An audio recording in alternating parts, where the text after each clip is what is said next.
Dr. Ngozi Okonjo Iweala, Nigeria's two-time finance minister, Minister of Foreign Affairs, 25 years at the World Bank.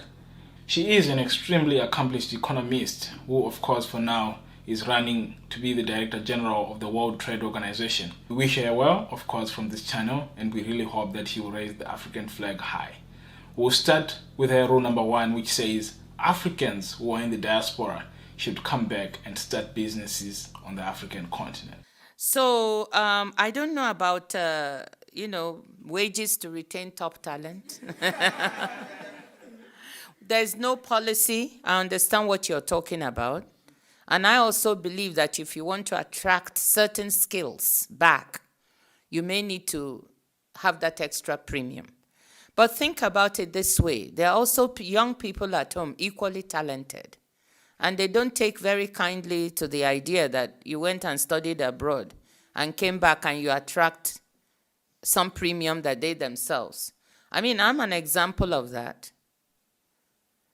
And so, you don't, it's difficult to have one policy for one set of people, another policy. But what we should do is look overall at the relationship between skills, especially scarce skills, and remuneration. Because if you don't have that policy right, you will not be able to attract them.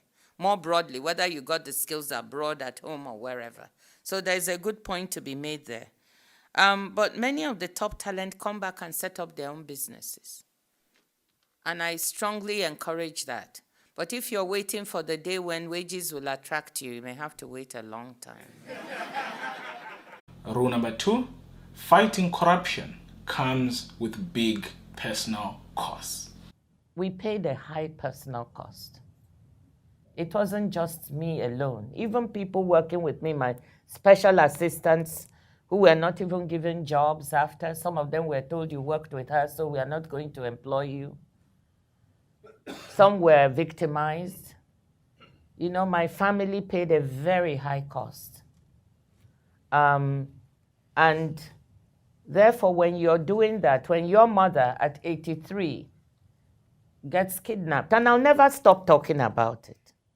I will never, because it was the worst nightmare of my life. And when your mother overhears people talking about how are they going to dispose of her body, she overheard the people asking someone at the other end of the line, what we go do with him body?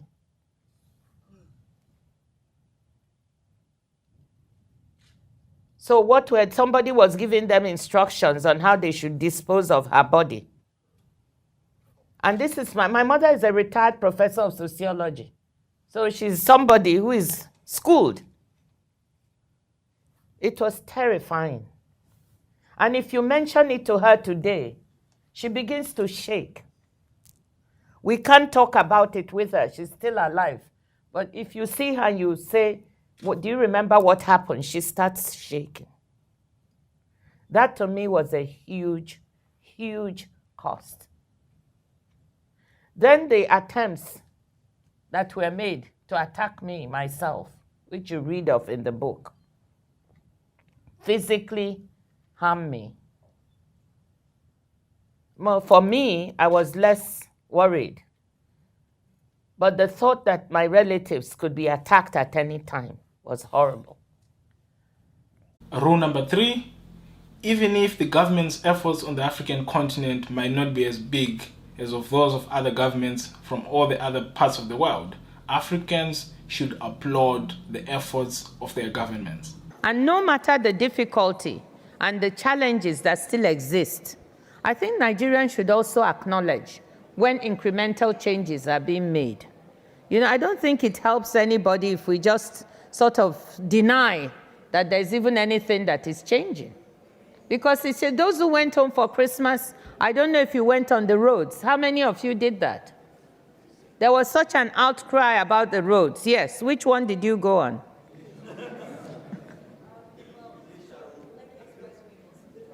Lekki Expressway, that's not the roads now. Hey.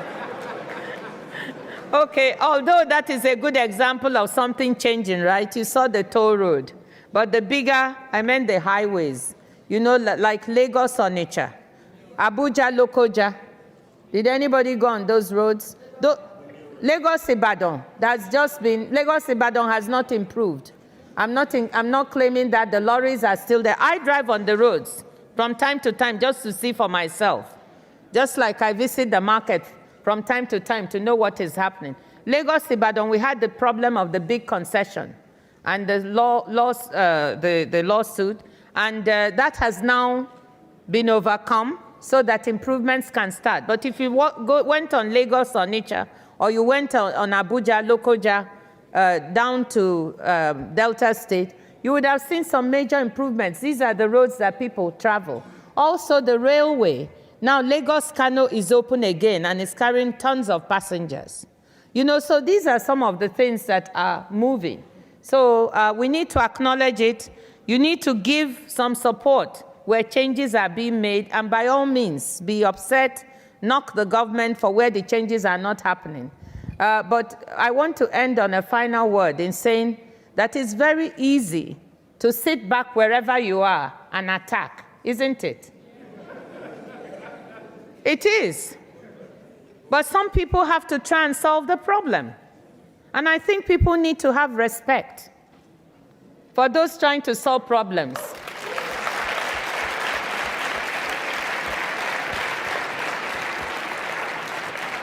Thank you very much, Doctor. You know, I could have just sat back in Washington a second time around. Why do I have to go there to be insulted and abused by anybody?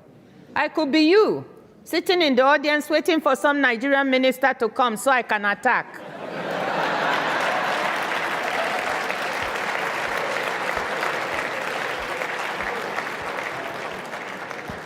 You know, so thank you. I want you to have respect. Some of us are there not because we are trying to get anything or do anything. We are there because we love our country and our continent.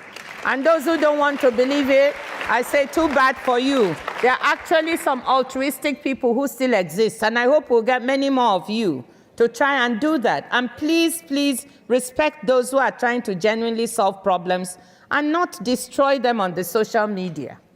Rule number 4, African countries should learn to manage their successes. I believe that the way forward is to learn to manage success. Very often when people succeed or countries succeed, they forget what made them succeed. Learning what you're successful at, managing it and keeping it is vital for us. So all those things I said we did right, we have to learn to do it right again. Keep doing it right. Managing the economy while creating stability is vital. Getting prices right.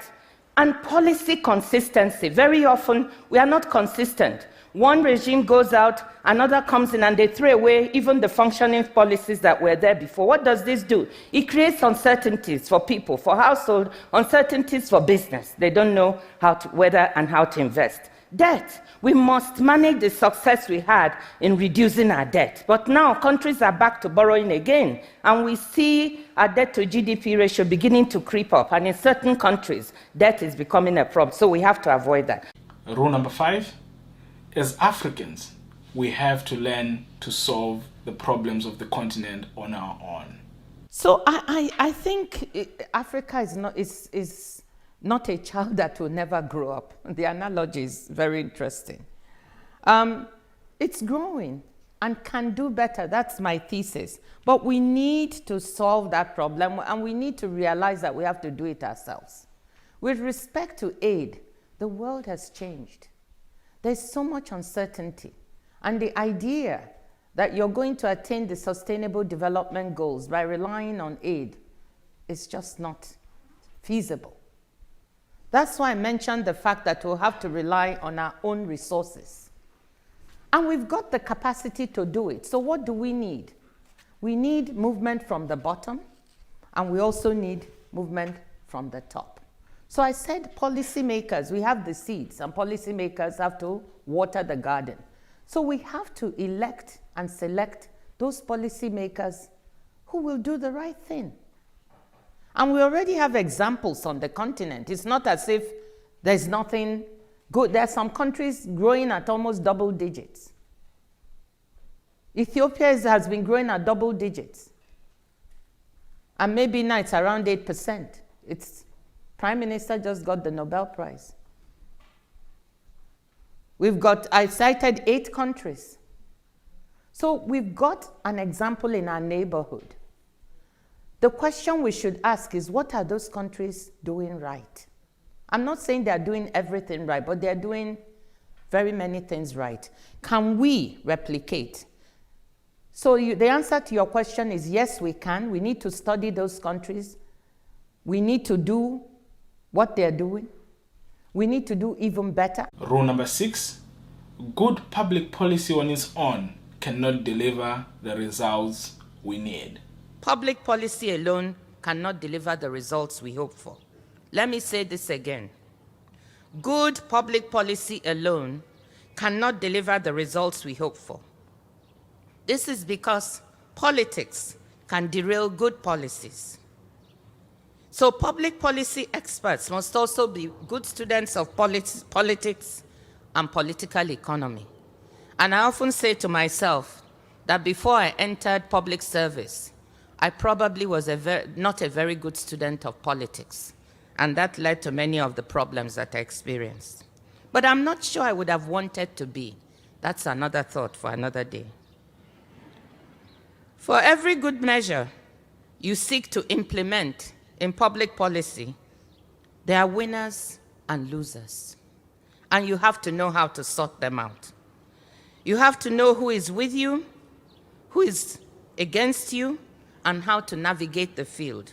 Otherwise, the good public policy you want to put in place may not work. I really want you, if there's anything you take away from what I've said, to take that away. You must learn how to navigate the minefield. Let me use a couple of examples to illustrate my point. As you all know, several natural resource-rich countries around the world have been victims of, if we want to call it, the resource curse, in the sense that their economies ultimately become too dependent on one commodity. One side of this effects of this dependence is that government expenditure becomes very volatile and pro-cyclical, rising and falling in tandem with the commodities price and revenues. And in fact, for the most part, as we are seeing now in several countries, including my own, the economy falls into a recession anytime commodity prices come crashing down and vice versa. Developed countries like Norway and advanced emerging markets, countries like Chile, have found a way to address this problem, adopting long-term risk management mechanisms and fiscal rules to manage commodity price volatility of oil and copper respectively, and smoothing their impact on their economies. Through this mechanism, Norway built up what is the largest sovereign wealth fund in the world today of over $800 billion in assets. In Chile, when the price of copper rises above the long-term forecasted price, often called the reference price, the government saves the excess foreign currency inflows in a special account. In the contrary case, when the price drops below the reference point, the government dips into the savings account to shore up its expenditures. So through this mechanism, the volatility of commodity prices tends to be largely neutral to government expenditure. More importantly, and this is the point I want to note, the politics of both Norway and Chile has yielded a social compact that says regardless of which type of government is in place, these mechanisms, this bit of good public policy is in the overwhelming interest of the country and should be protected. The point I want to make is that such a social compact is missing in many developing countries, and particularly many of our African countries, such that politics then trumps good public policy. When you have even the mechanism put in place, as we try to do in my country, Nigeria, but the politics does not allow this to operate, then good public policy cannot take hold. Rule number 7, public-private partnerships are essential if we are to develop education systems in Africa as a continent. Increasing high-quality education In my talk, I tried to make it very clear that this is one of the big gaps on our continent. And we need to solve it, because if we don't solve it, we are going to have problems. So not only the missing middle, I talked about the artisans, but high quality education starting even from preschool all the way up the system. We have many challenges with our education system. The challenge of access, getting enough people in, enough children, and quality. Quality is really a big problem. So I totally agree.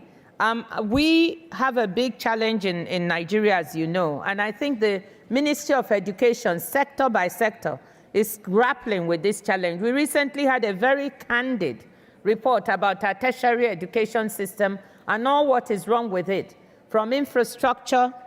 You know, if people don't have a good learning environment, they're not going to learn, isn't it? So infrastructure is a problem. The quality of teaching is a problem. The atmosphere for learning is a problem. And making sure that we keep honesty in our system is a problem. So all of those issues have been put forward, and they are crafting a strategy now, an approach to try and tackle, including improving the basic infrastructure in our universities, and also looking towards the private sector to do more. We need partnerships. I'm not yet seeing these partnerships of the private sector with the public on education to the extent it should be. And I think this is one of the solutions that we really need to drive to within the country. Rule number 8, a slim and well-paid civil service is the best way for us to achieve efficiency in our governments. The issue of the salaries, I think it's a very important point. You can do the Singapore model. Of course, it's a small country, but it's a model where you have a very lean and efficient civil service that is very highly paid. And salaries are competitive with the private sector. And I think that really helps. In many of our countries, we have a very substantial civil service, both at the federal level and the state level. And so you have this issue of the affordability, of the wage bill. And the recurrent budget, sometimes, at least at the federal level, you felt is this getting out of control? Where you have recurrent expenditures eating up, including, the salary bill and operating, eating up 75% of your budget, leaving you with very little on the capital budget, because we've got so many on the payroll. So if you were able to handle that more efficiently, then you could pay people higher. But the downside of that is that it's enormously, even the civil service rules do not allow you now, to dismiss or civil servants. I remember the first time during the Obasanjo government, we worked on trying to slim the civil service, and 30,000 people were identified, to be let go from, and people, some of them performance issues and so on. But at the end of the day, when we came back the second time, they were all back. So I do agree. And, people are earning at the lowest grade, grade number 1, step 15. We have this grade, maybe $100 a month. Grade level 15, step 15 or whatever, they're earning maybe 600 or 700. So yes, but they have other perks, which you also have to take into account. So maybe if you add in all the perks, you might get to $1,000 a month. But you have to ask yourself whether that is a living wage. So it would be nice to see increases, but they have to come with decreases in numbers, because the fiscal cannot sustain it. And that's what people need to understand. You can't have it both ways. We just don't have the resources to do that. Are people willing to accept a slimmer civil service that is better paid? That would be my recommendation.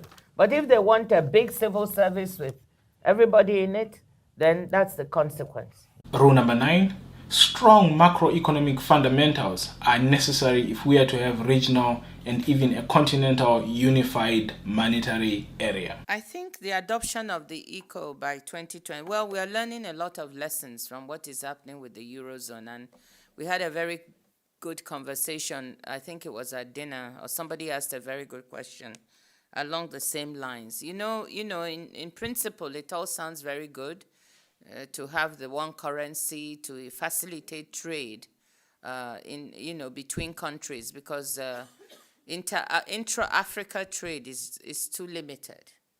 And if we don't get that right, I think we will lose a lot of potential for further GDP growth on the continent. But that being said, I think we also have to learn the lessons from the Eurozone. And the key question is, in terms of your structural reforms, your macro-fiscal reforms, are you ready, and have you built the base for all countries to enter in as participants within this system? And, we know that if we go to a unified currency, Nigeria is going to bear the brunt of whatever discontinuities there may be, because it's the largest economy and so on, just like as I was saying earlier, Germany does in Europe to some extent. And we haven't finished strengthening our own economy. We still have a long way to go, so many challenges, and the other countries too. So I'm not saying we won't have it or we won't get there. I think we should continue working at it.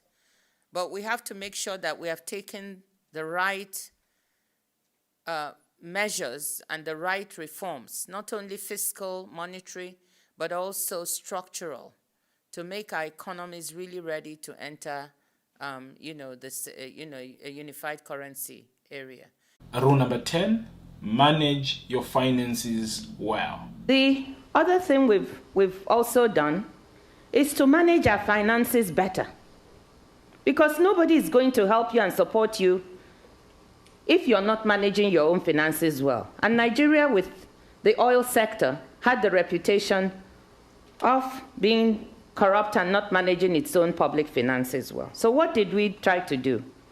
We introduced a fiscal rule that delinked our budget from the oil price. Before, we used to just budget on whatever oil would bring in, because oil is the biggest, most revenue-earning sector in the economy. 70% of our revenues come from oil. We delinked that, and once we did it, we began to budget at a price slightly lower than the oil price and save whatever was above that price. We didn't know we could pull it off. It was very controversial. But what it immediately did was that the volatility that had been present in terms of our economic development, where, if oil prices were high, we would grow very fast. When they crashed, we crashed, and we could hardly even pay any salaries in the economy. That smoothened out. We were able to save, just before I left, $27 billion. Whereas, and this went to our reserves. When I arrived in 2003, we had $7 billion in reserves. By the time I left, we had gone up to almost $30 billion. As we speak now, we have about $40 billion in reserves, due to proper management of our finances. And that shores up our economy, makes it stable. Our exchange rate that used to fluctuate all the time is now fairly stable and being managed so that business people have a predictability of prices in the economy. This list, of course, is not exhaustive. These are some of just the rules that Dr. Okonjo Iweala has lived by throughout her very accomplished career. If you have another African who has achieved as many things as she has, you're free to leave your comments and let us know who you want us to profile next. Until next time, my name is Maro.